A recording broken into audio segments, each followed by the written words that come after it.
followed Montessori to the letter with our first child, and with the twins, we haven't. This video is sponsored by Craftsy. I'm excited to tell you more about them later. Today we're redoing the nursery and talking about how premature birth, disability and real-world experience changed how we parent. There's a lot of internal wrestling with guilt, fear of online judgment, but adapting isn't failing. We're all improved by learning what works for our individual families. Hi, I'm Jessica and this is my lovely wife Claudia. We are mothers to a 4.5-year-old Rupert and 9-month-old twins, Augusta and Theodora. In the last room video, we moved Rupert out of his nursery room and into a bedroom that suited his tastes as a castle-loving child, because he's not a baby anymore. No! You can watch the last video if you haven't already by tapping the card in the corner. We also have a playlist with all of our family-related videos in, and I will leave those down in the description. It's been a journey to get to this point. It has. So the girls were born prematurely at 33 weeks, and we had them, once they came home from the hospital, in our bedroom in a kind of twin co-sleeper, but not actually in a co-sleeping position up to the bed. So it has like a panel, like a mesh panel between it, so that they can basically still see each other and be next to each other, but with the safety of not being actually able to roll into each other. It was quite nice because normally next to each, they're like that, so their head is in the same orientation as you. But this one, they were like, so their feet were like next to me, if that makes sense. So yes. I can see their heads, both their heads at the same time, rather than trying to like peer over one of the twins to the other twin. The girls have grown exponentially. Yes,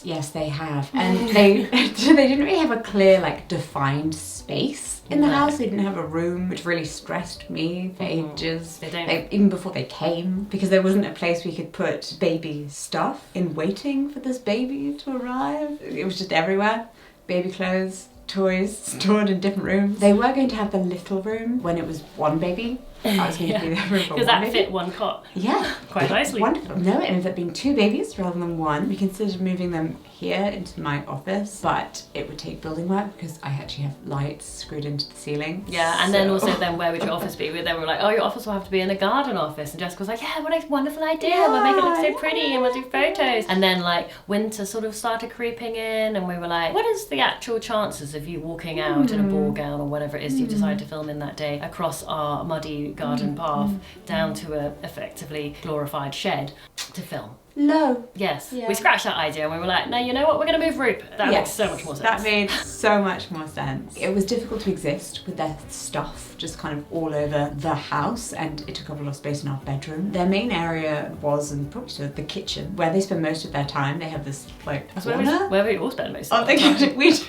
Tilly has 2 beds in the kitchen. That just shows you how much time. She has like the side of the kitchen and then that part of the kitchen, and also the green chair. Are maybe at most 3 meters apart. It's really unnecessary. I obviously quite like the colour pink. Yes, I mean, I'm just like all black right now. Jessica went on a bit of a spending spree on Vinted. That's not... You did, and pretty much everything you got was pink. And all our muslins were like shades of raspberry. All the sheets were shades of raspberry, and the burnt cloths, and like, it was all basically... I'm not sorry. Muslins and burp cloths. Wow. It was all basically... I'm not sorry. And you were like, yeah, but it's because we have loads of Rupert's clothes. We do. So they will be dressed sort of more gender neutral. Yes, because some days they'll wear Rupert's old clothes and sometimes they'll wear these dresses. But and we didn't have any dresses. Mix up their things. If I put them in an exact outfit Rupert had, Jessica goes, oh, you've dressed them like Rupert. Well, the problem is you always dress one of them. Well, I think it's because Rupert's clothes were a bit bigger and that twin happens to be a bit bigger. Today they're wearing blue dresses. What I actually really like doing is putting Rupert's old collared shirts on, but then pairing it up with a dress, like or a girly dungaree. It does look really cute. Are you watching this makeover video and thinking,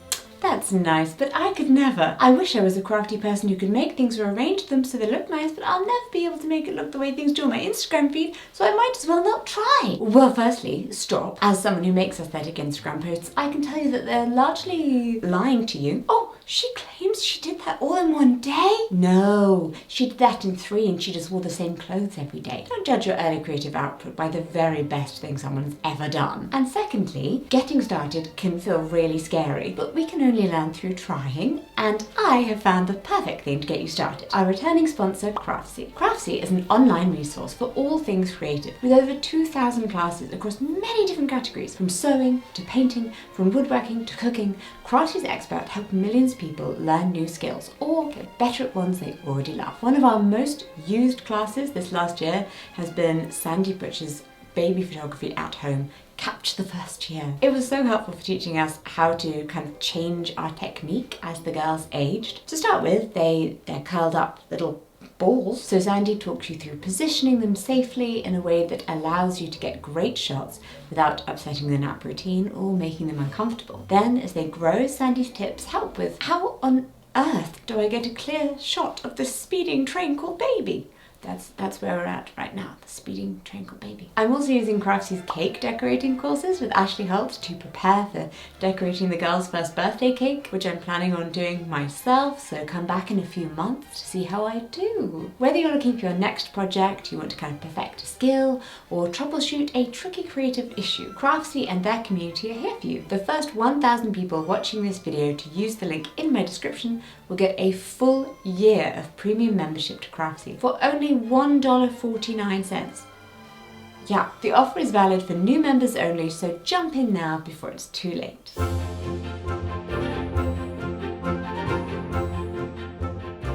My lovely brother and his lovely wife are here putting together the cots in the room next door, and they've also started moving some furniture around. Bless them, bless Jonas and Emily. Thank you so much. They are wonderful doctors as well. You can follow them here.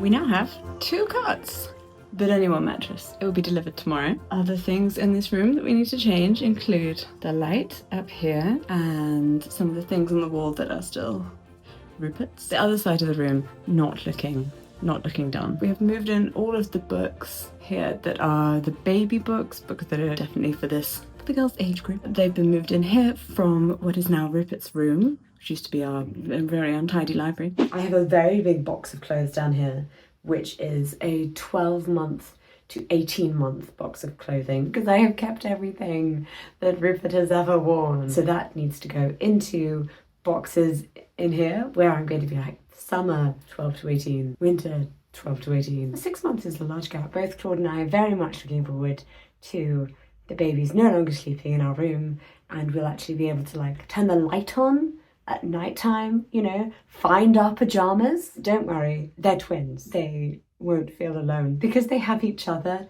They don't really have that kind of separation anxiety from us, I think, in the same way that a singleton might.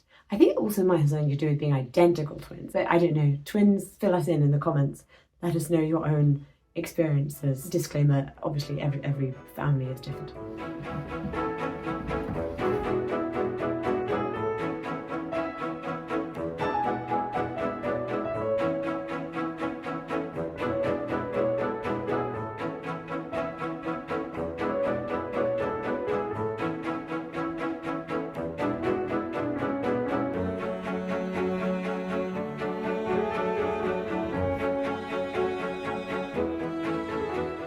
Now that all of Rupert's clothes are out of the wardrobe in the nursery and down to his new bedroom, that means that finally the girls' clothes no longer have to be in all of these drawers, just these drawers. As you can tell, it's a bit of a crush to get them in here. I like to fold things, Claudia likes to shove. It's a mixed bag. We will be keeping in the bottom drawer their pajamas. We will also be keeping their outfits that they wear to eat messy food or to do messy play things. I don't know why we thought it would be a simple process to move all of the children's rooms, to change every room in the house. Don't know why. Rupert has been very helpful carrying lots of things for me. These are drawer dividers. We got them from Amazon so many moons ago. I don't know if they actually even still sell them. If they do, I'll put a link in the description. They are wonderful, right? You just pop them up, make them to whatever size depth drawer you have, and then close it up, and that's that. And they work so well, and they work really well when you have baby clothes, because it just gets very messy if it's one drawer and you're trying to keep the piles themselves divided. Whereas if you actually have dividers, it's just so much better. It's just so much better that even if you have a shover, it's like having individual drawers.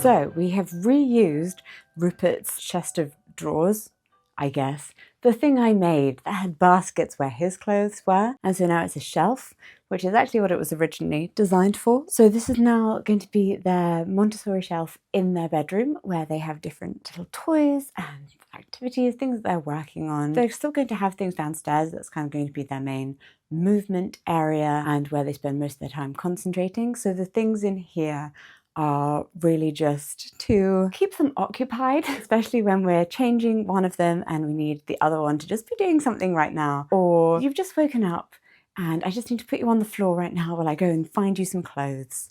Just here's a thing, enjoy it. There we go. Nothing too overly complex for them, but nothing so terribly simple that they will get bored. I mean, they're 9 months old. Also, Elsa and Anna have been kindly donated by Rupert to his sisters now. We were very impressed that he did that, but he's decided that now they are ready and he has moved on.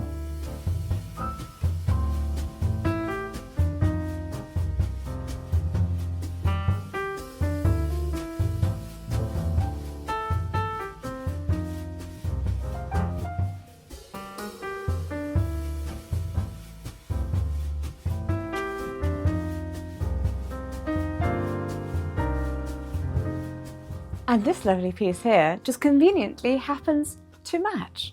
That one's from Zara Home. This one is from Cuddle Co. I know, just coincidentally. This is actually a changing table, which we used in our bedroom, but we don't change them high up on things anymore. We change them on the floor because now they're 9 months old. We kind of change them with their cooperation in a way, and we try and use pull-ups as much as we can, which is so cute because then now they're trying to like pull up that little pull-up. There's nothing cuter. A lot of baby stuff is really cute. Don't let anyone tell you it's not. There are some really like gross, awful, dark moments when you have babies, but some of it's really darn cute. Having a little baby sitting on your lap, holding onto their little pull-up going, I'm pulling it up myself. It's like, it just gets me. It just gets me. So we have extra nappies in here, and these are the 2 boppy cushions that we still use when there's just one of us who's able to do bedtime with them. Normally we try and each have a baby at bedtime and give them their bottle and get them relaxed and then put them in their cots, and then one of us goes to do Rupert and he's just kind of playing in his room waiting. But on nights when it's getting too late or there is just one of us in the house, then we have to do both of the girls at the same time. So we'll put the boppies out on the floor, put the girls on the boppies and feed them that way, which is what we were doing upstairs on the bed. But I love these things. It's like one of those pieces of baby stuff that you don't think would be so useful. Do you need it? Really? There are other cushions. There are other types of cushions. You get a different cushion. No, you can't. It's shaped perfectly for a baby body. Oh, and I accessorized it with these flowers, which are from when Rupert and I went to go and see The Secret Garden at the London Children's Ballet. Now they make this changing table look adorable. On top of said changing table, we have the actual basket that we grab when we need to change them, the nappies and wipes in it and cream. Then here is the sock basket. Here are the bows. You may note that these are full head hair bows, and these are the small clip bows.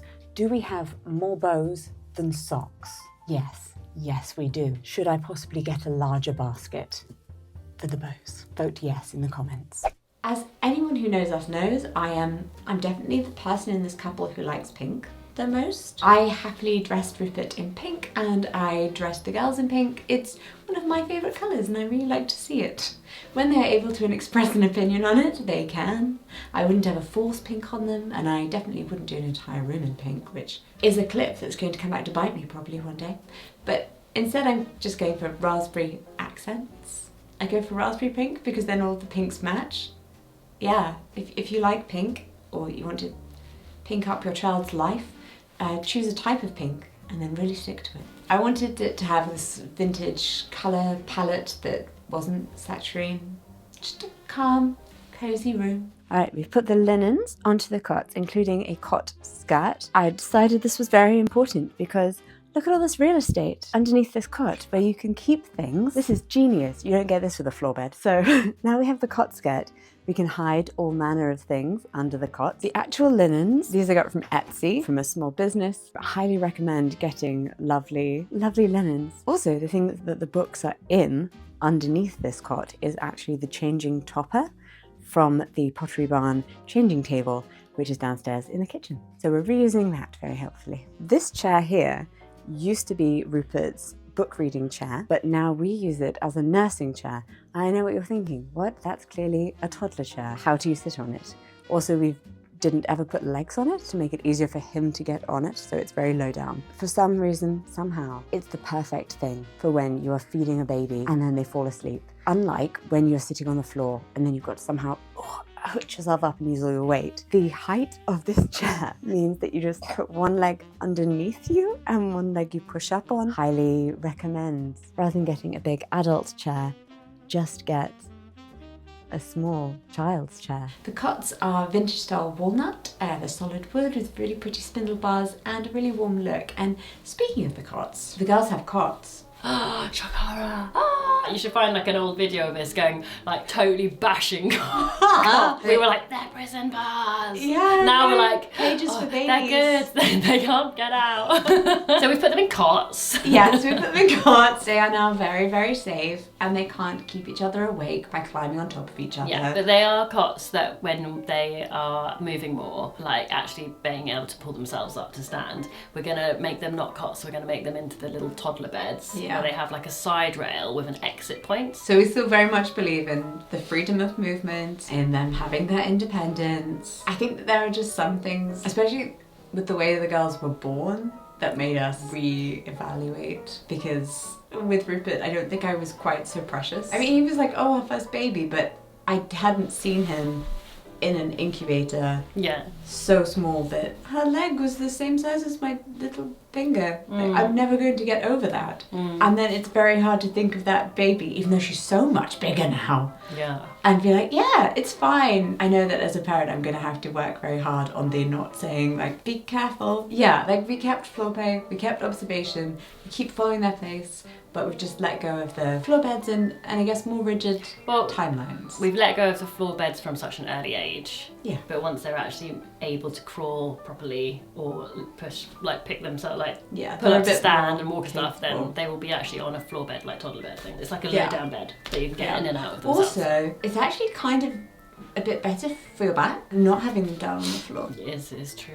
It's nice. Yeah. Also, I used to have to go in and like breastfeed Rupert and just like sit on the floor and then like it's like so uncomfortable. Seeing you on the floor, just dragging him. Just drag him away. Yeah. Jump to it.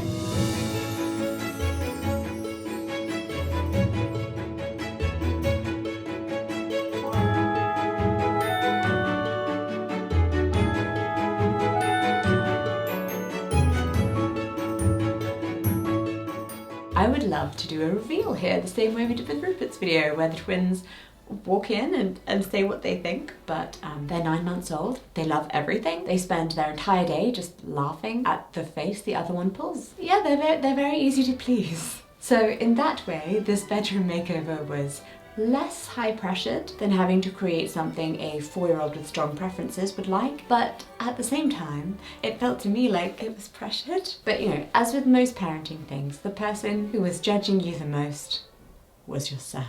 Do any of you care that we're doing cots this time around rather than floor beds? No, probably not. A higher number of people probably thought it was weird that we had a floor bed the first time around anyway. Different needs, same family, still just following our children and loving them, and then second guessing ourselves.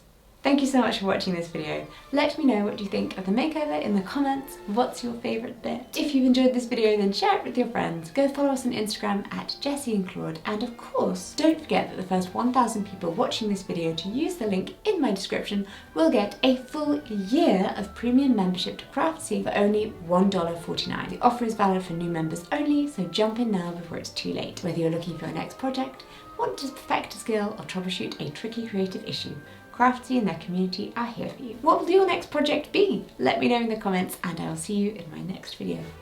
Bye bye.